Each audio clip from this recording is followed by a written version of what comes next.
After the first weekend of the season, the Rangers are on top of the AL West, exactly where they should be, and they did it just the way we thought they always would, with an outstanding offense. We're talking about what we learned from this weekend about the Rangers. All that and more on this episode of Locked On Rangers. Let's get into it. You are Locked On Rangers, your daily Texas Rangers podcast. Part of the Locked On Podcast Network, your team every day.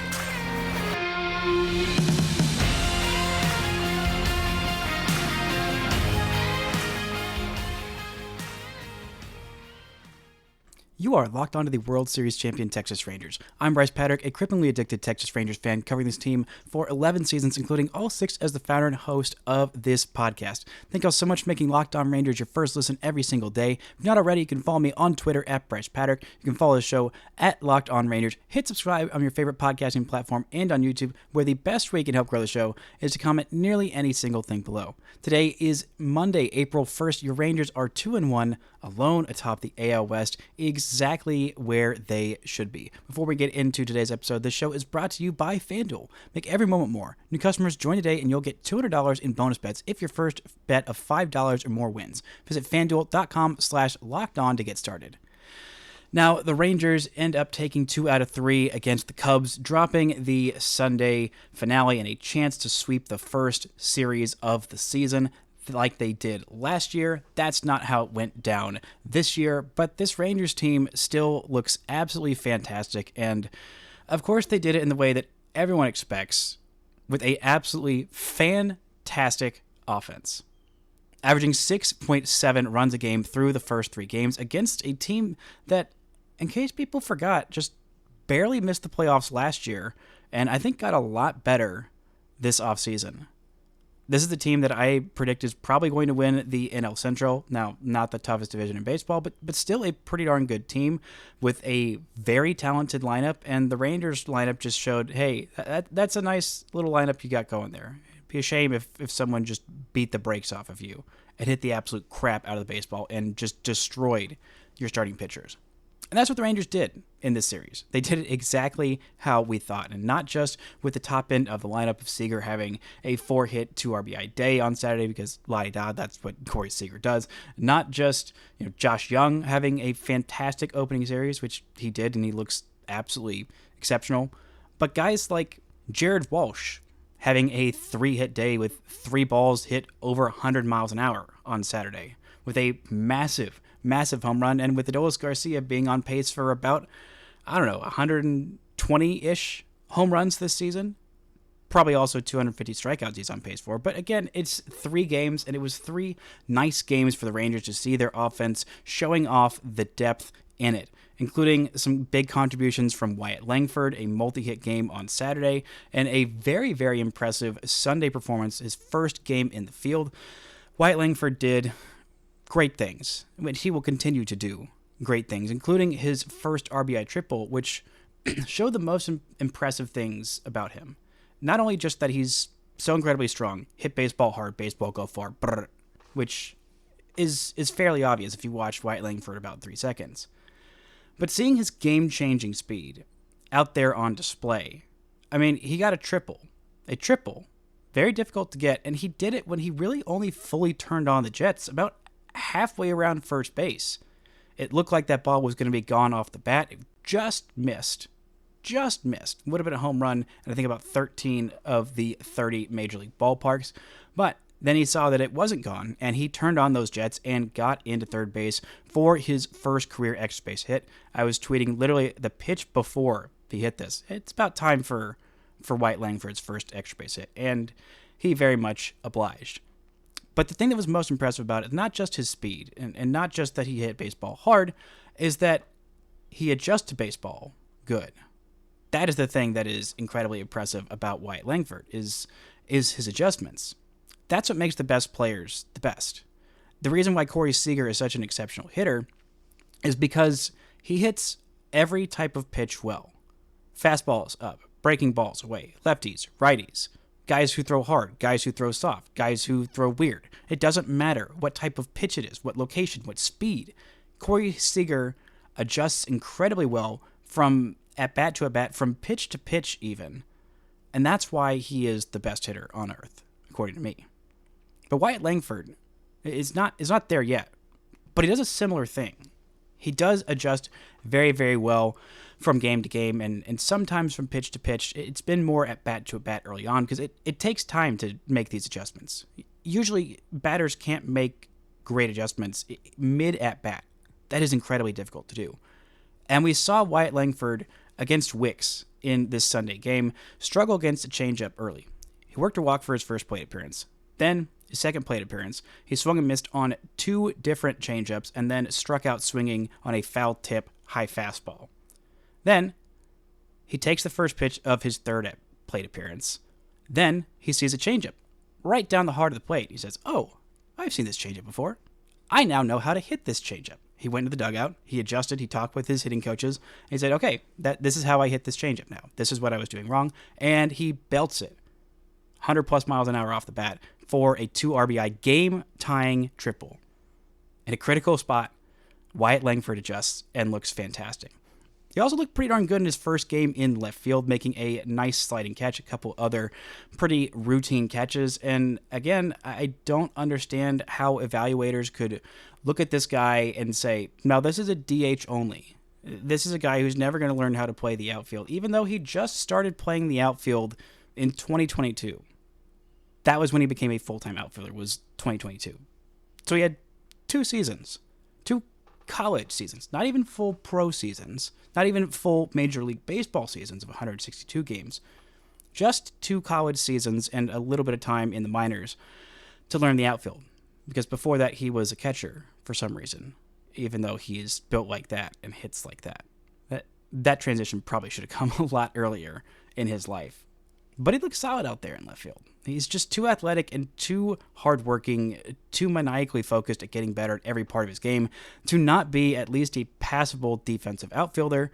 And that raises his floor even higher because he was already considered the best hitting prospect in baseball. It was just questions about his defense that rendered him either the number 2 or 3 or 6 prospect, according to some lists, having him as low as 6, which boggles my mind with how good he was offensively and could be offensively, and the athleticism that we see. He's not just some big Prince Fielder type. No offense to Prince Fielder, but Prince wasn't exactly the fleetest of foot, but he hit baseballs real good, and he was okay defensively at first base. Wyatt Langford's not that. Wyatt Langford hits incredibly well, and he's athletic as all crap, and I think he will absolutely figure out how to play left field. I think eventually he could be a competent defensive center fielder, but the Rangers aren't going to need that because they have Evan Carter, and, well, at points they have Leonys Taveras as competent defensive center fielder. We'll get into that later on in the show. But I did want to shout out Cody Bradford for a fantastic start on Saturday. Just a marvelous start, much better than I expected from him. You were hoping for 5 innings from the guy who's, well, started your game 2, started your ring ceremony game, which, by the way, that ring ceremony was just delightful. A little bit long, seeing literally everybody in the organization get their rings, but I'm glad they all had their moment in the sunshine to shine, because Cody Bradford deserved his sunshine in Saturday's game. 5 innings, just 2 runs, both came off of a very loud home run by Mr. Dansby Swanson, a fastball that was not exactly where you want to put it if you're only throwing 90 to 91 miles an hour, which, side note, was very funny on StatCast on their game-to-game leaderboard, seeing the fastest pitches for a time being all Cody Bradford fastballs. That's because he's starting against Kyle Hendricks. Not a whole lot of starters in the league where Cody Bradford is going to light up the fastest pitches in the game leaderboard, but good for him, and he looked fantastic. 6 strikeouts for him in that game. A lot of swings and misses on the fastball, which is a big key for him. Loved seeing that from him. Loved seeing him work in that curveball for strikes, something that he didn't do a whole lot last year. Got 3 called strikes, 4 called strikes plus whiffs, so 1 whiff on that, couple whiffs on the changeup, 7 whiffs on 21 swings from the 4-seam fastball that averaged 90.9 miles per hour. That's a nice thing to see from your number 5 starter who might end up being your long man in the bullpen. A great day from Cody Bradford, a bad day for Cody Bradford haters, and a good day for me because I am a big believer in Cody Bradford as a competent starting pitcher. And competent starting pitching was not something that the Rangers got in Game 3 of this opening weekend series. We're talking about that and a hot and cold bullpen right after this word from our sponsors. This episode is brought to you by FanDuel. The sports calendar is loaded, and FanDuel is making it even more exciting to get in on the action. Because right now, new customers get $200 in bonus bets with any winning $5 bet. That's $200 you can use to bet the tourney, MLB, NBA, NHL, and so much more. You can bet on the Rangers to win the AL West or to win the World Series again after a very, very good opening weekend for them. If you're feeling very, very confident, go check out the action. Or you can bet on Wyatt Langford to win AL Rookie of the Year. There's all kinds of different ways to get in on the action. Just visit FanDuel.com/lockedon. Make your first bet a big win. FanDuel, America's #1 sportsbook. This episode is also brought to you by LinkedIn. Are you struggling to close deals? B2B selling is tougher than ever, and that's why I want to tell you about LinkedIn Sales Navigator.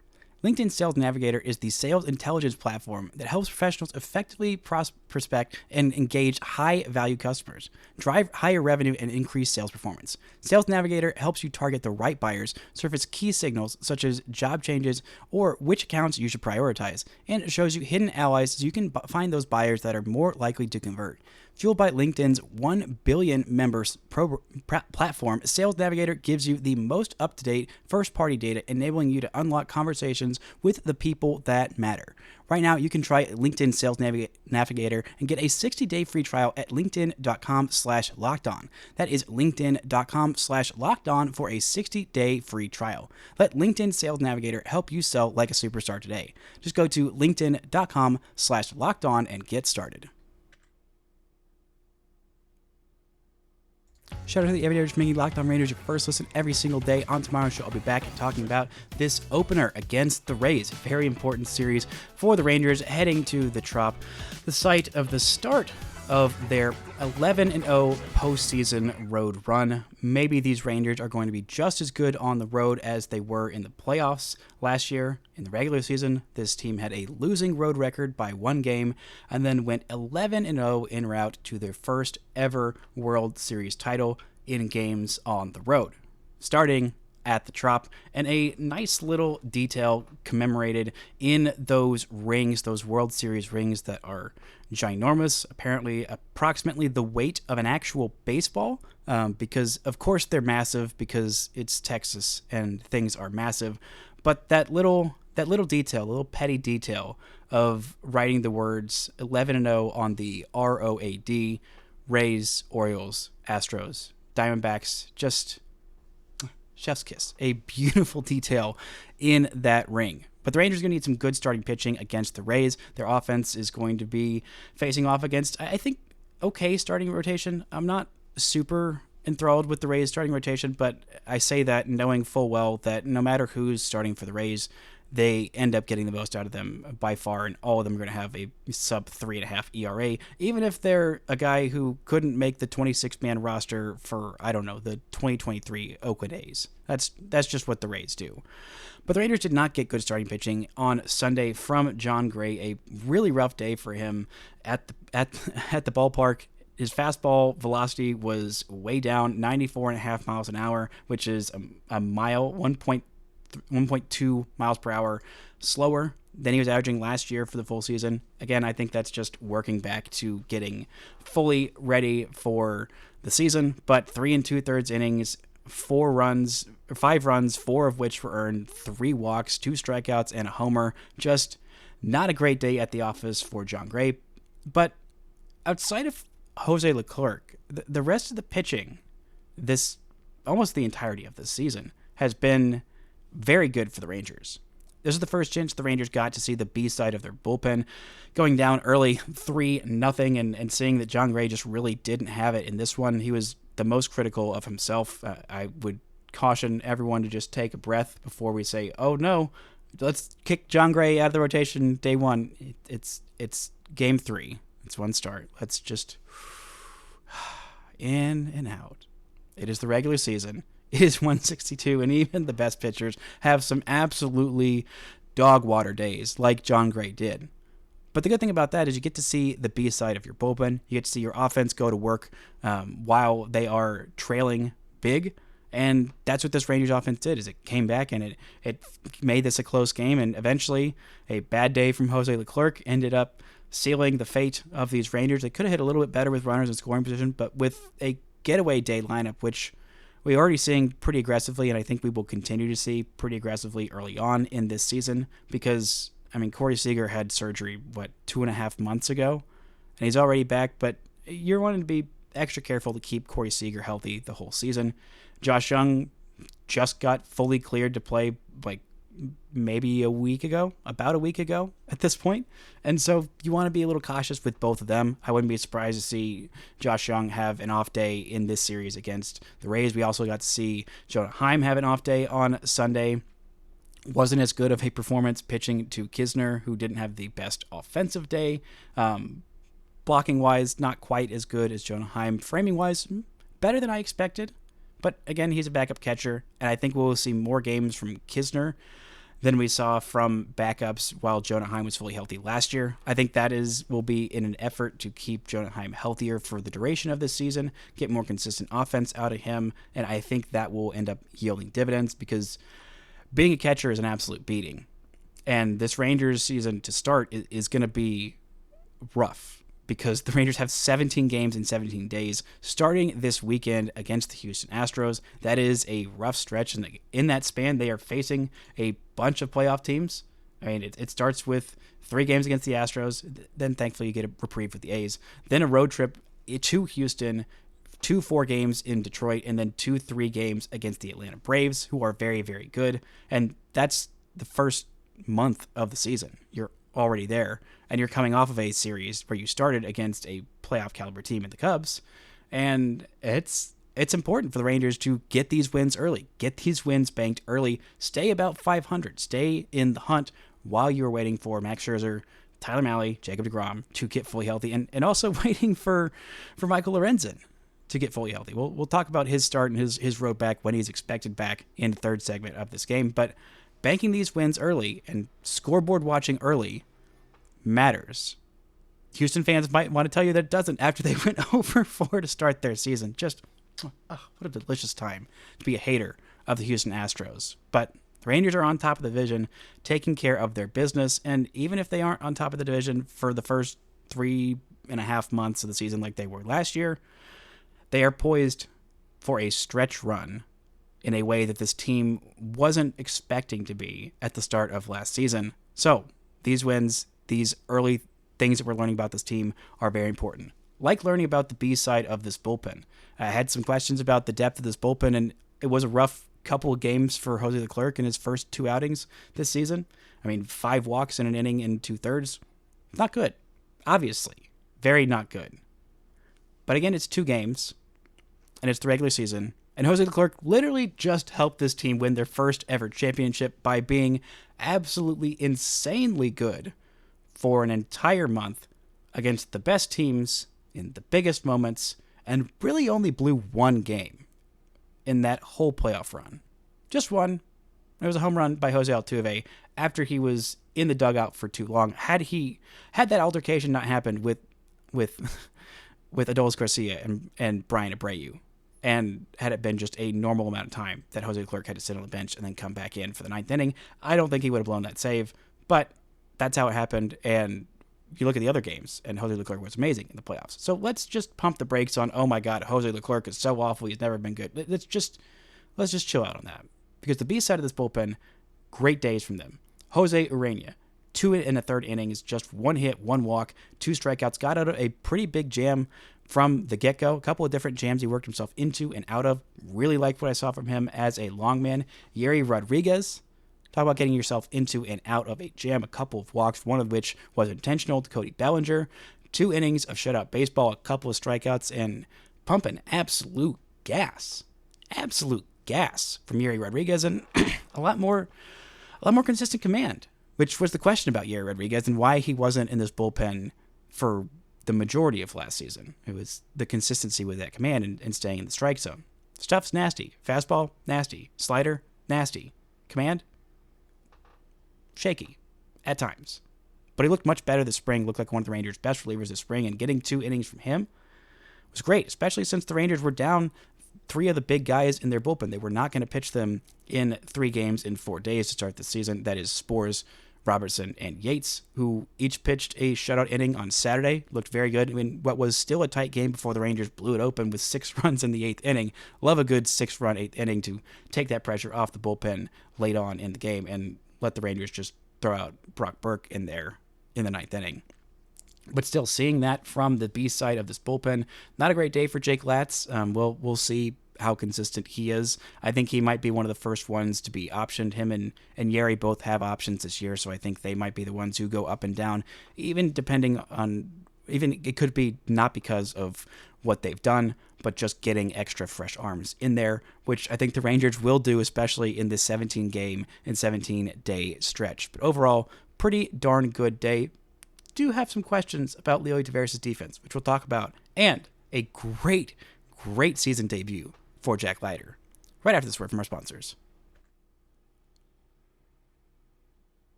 This episode is brought to you by Fire TV. Fire TV is your destination for sports. From live games to highlights to in-depth analysis, Fire TV offers amazing viewing experiences with smart TVs as well as the Fire TV stick that you can plug directly into your existing TV. It provides access to millions of movies, TV episodes, and as well as free and live TV. Whether it's opening weekend for baseball or the college basketball tournament, you're going to want to have a Fire TV. Fire TV recently created Fire TV channels to deliver a constant supply of the latest videos from your favorite sports brands, all for free. That includes us at Locked On, and most of the big pro leagues and college conferences as well.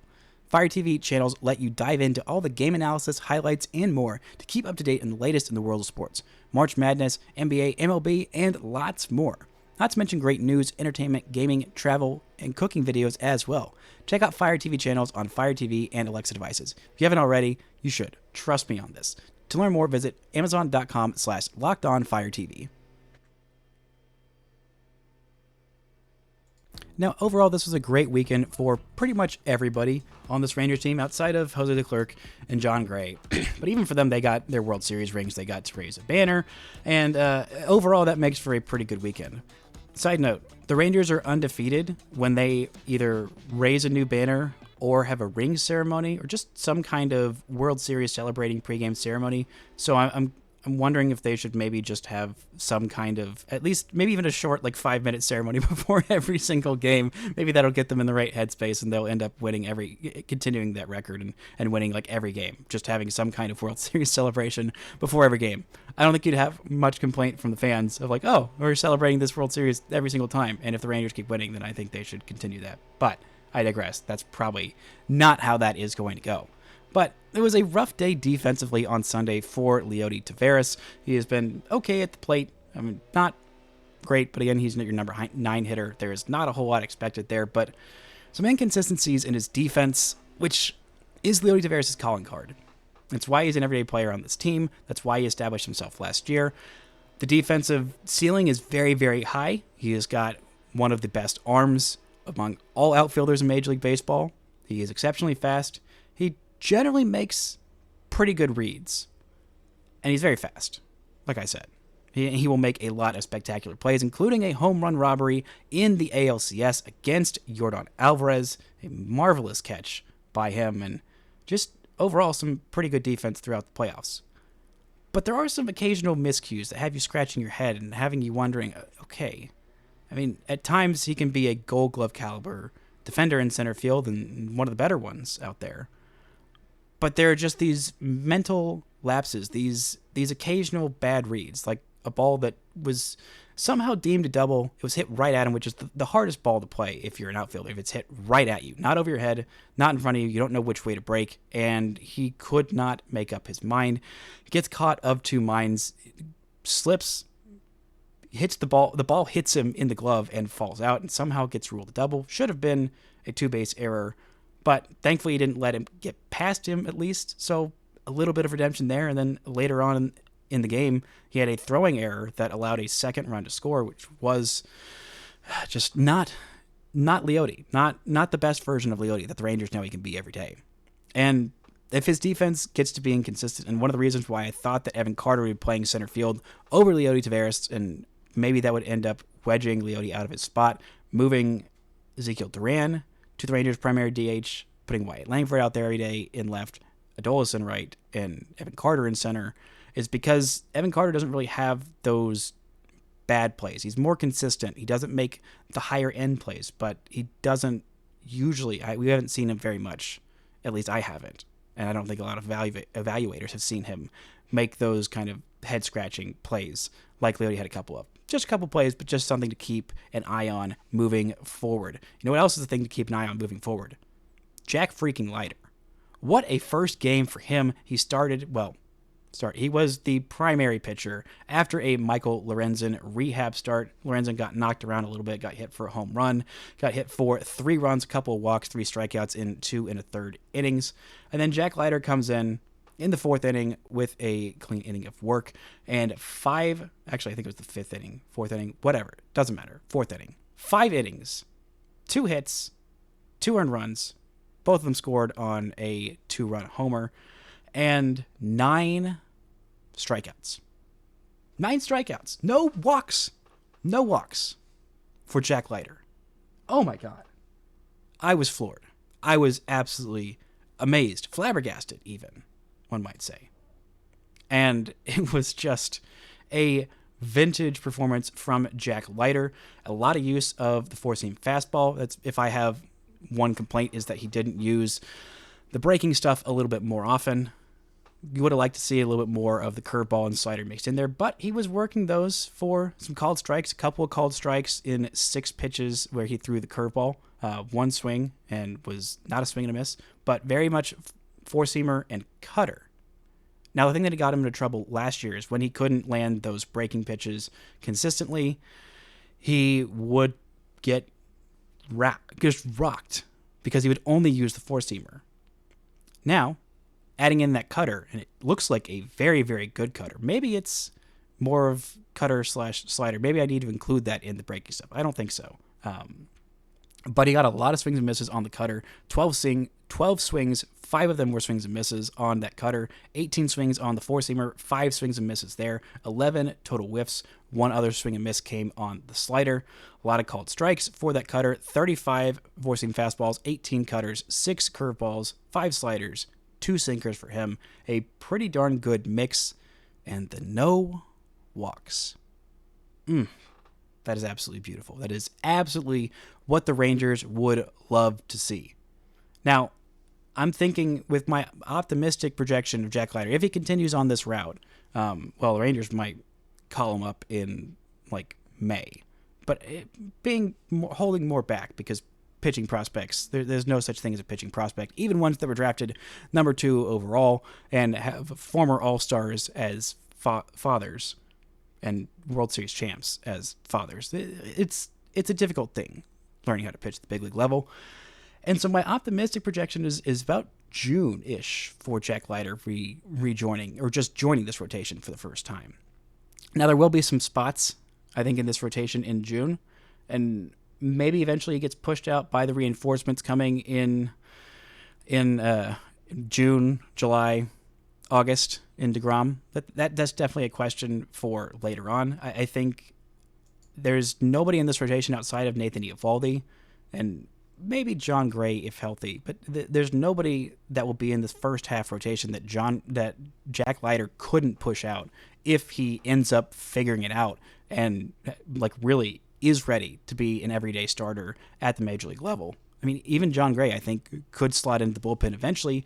I was thinking more around playoff time, not early on. Again, just one bad start from John Gray is not going to make me jump ship on a guy who's been a fairly consistent mid-rotation starter for the last 3 years, 4 years, most of his career, honestly, in John Gray.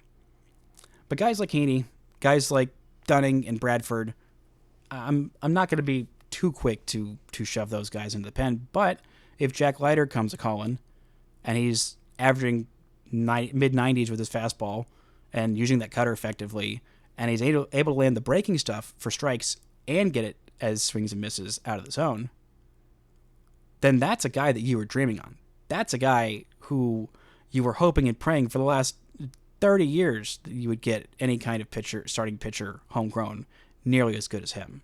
Which, again, by nearly as good as him, I'm imagining the ceiling of number 2 starter. And if he can be a number 3 starter, I would be over the freaking moon of just one homegrown number 3 starter. Which actually, Cody Bradford with that first start. Maybe nope. Let's calm down. Cody Bradford, competent homegrown starter. I think we're almost there. Give me like 3 or 4 more starts with that, like that, Cody Bradford, and then I will be all in on the Cody Bradford is actually the first competent homegrown starter the Rangers have had since Martin Perez. But I digress. It is just one game, but it is a very good game for Jack Leiter. Coming in relief of Michael Lorenzen, I think that will be the case for the next start. I think Lorenzen will be here at some point in the 17-day stretch. We'll see what happens with that. If the Rangers do go to a 6-man rotation for a smidge, I think that's likely and even possible.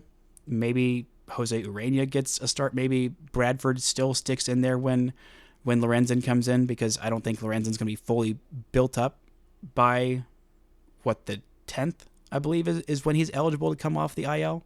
Maybe it's the 9th. I think it'll be somewhere in that series against Oakland before the Rangers go to Houston to start that 3-series road trip. But again, very promising sign from Jack Leiter, who I'm going to be watching incredibly closely. Every single one of his starts have been for the entirety of his career. But after a great spring, it'd be easy for a guy who I think was definitely under consideration of making the Major League roster, even if it was just as a long man, even though that would be not the most beneficial for him long term. Just to hear nice things about his spring, to hear confidence from his general manager, from the Major League skipper, and from everybody around the club seeing Jack Leiter and saying, yeah, this guy looked awesome this spring. It'd be easy to go back down to AAA and be like, okay, well, I was this close, and everyone's having these questions about this rotation, very loudly questioning the ability of this starting rotation all throughout baseball, and I couldn't nab a job.